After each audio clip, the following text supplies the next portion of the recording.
আজকের ভিডিওতে যা থাকছে সেটা হচ্ছে আপনাদের যাদের নুল্লাহস্তা ইতালি এম্বাসিতে আন্ডার প্রসেস আছে এবং কি যারা স্ক্যান কপি দিয়ে ফাইল সাবমিট করেছেন এ নিয়ে থাকছে বিস্তারিত।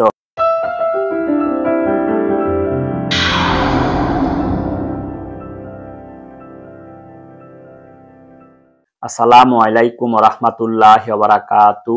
দেশ ও প্রবাসের কাছে কিংবা দূরের, ইতালি কিংবা ইতালির বাহিরে যে যেখান থেকে আমার এই ভিডিওটি টিকটক, ইউটিউব এবং ফেসবুক পেজ থেকে দেখতেছেন, সবাইকে জানাই শুভেচ্ছা ও স্বাগতম।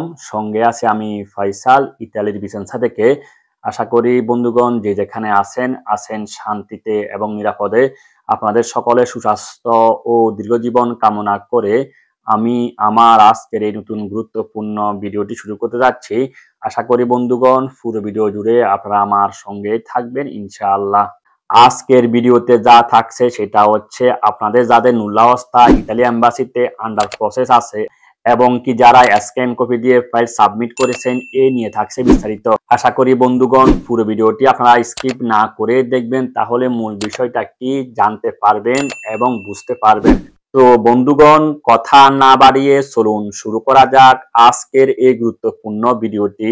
আর সেটা হচ্ছে বন্ধুগণ, আপনাদের যাদের নুল্লাহস্তা ইতালি এম্বাসিতে আন্ডার প্রসেস আছে অথবা যারা কিনা আপনারা স্ক্যান কপি দিয়ে ফাইল সাবমিট করেছেন ইতালি ভিসার জন্য, সেই সকল ব্যক্তিদের নামে বাংলাদেশ ইতালি এম্বাসি থেকে মালিকের বরাবর ভিসা অ্যাপ্রুভ করার জন্য মালিকের স্পিড আইডিতে নোটিফিকেশন আসতেছে। সেখানে উল্লেখ করা হয়েছে যে মালিক যদি এখনো সেই শ্রমিক বা সেই ওয়ার্কারকে চায় সেখানে অ্যাপ্রুভ করতে, আর যদি মালিক যদি না চায় সেখানে রিজেক্ট করতে। ওখানে কিন্তু বন্ধুগণ দুটি অপশন দেওয়া আছে।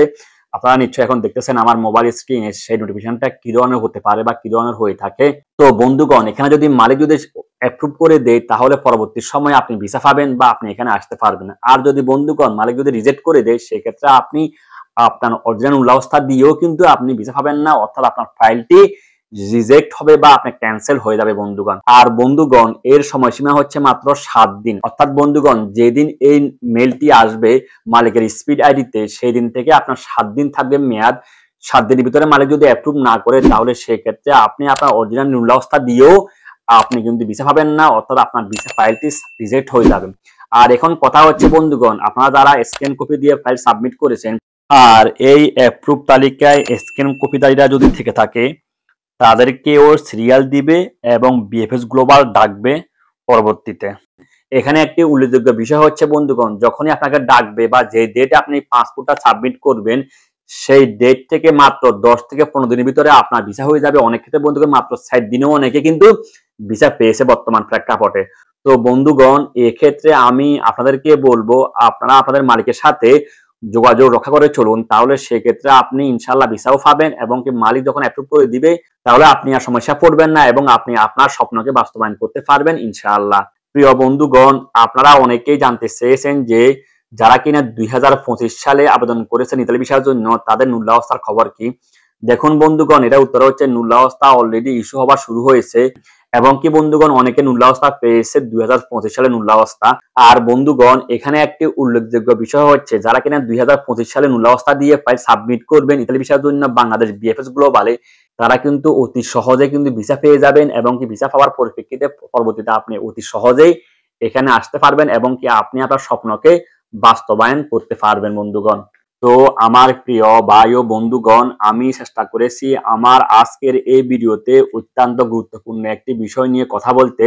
আশা করি বন্ধুগণ আপনারা পুরো বিষয়টা ক্লিয়ার হয়েছেন বা বুঝতে পেরেছেন এবং কি বন্ধুগণ ভিডিওটি ভালো লেগে থাকলে আমি আশা করি আপনার লাইক এবং শেয়ারের মাধ্যমে অন্যদেরকে দেখার এবং জানার সুযোগ করে দিবেন।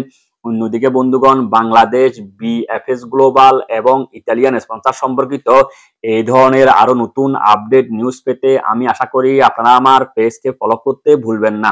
ভিডিওর শেষ পর্যায়ে এসে একটি কথাই বলবো, সেটা হচ্ছে সেবার মাধ্যমে এগিয়ে যাওয়াই প্রকৃত কল্যাণ। আপনি ভালো থাকুন এবং আপনার কাছের লোকদেরকে ভালো রাখার চেষ্টা করুন। থাকুন আনন্দলোকে, থাকুন মঙ্গলালোকে। আপনাদের প্রত্যেকের জীবন যেন হয় শান্তি এবং আনন্দময়। দেখা হবে আরেকটি ভিডিওতে, সে পর্যন্ত আল্লাহ হাফেজ। আসসালামু আলাইকুম ওয়া রাহমাতুল্লাহি ওয়া বারাকাতুহু।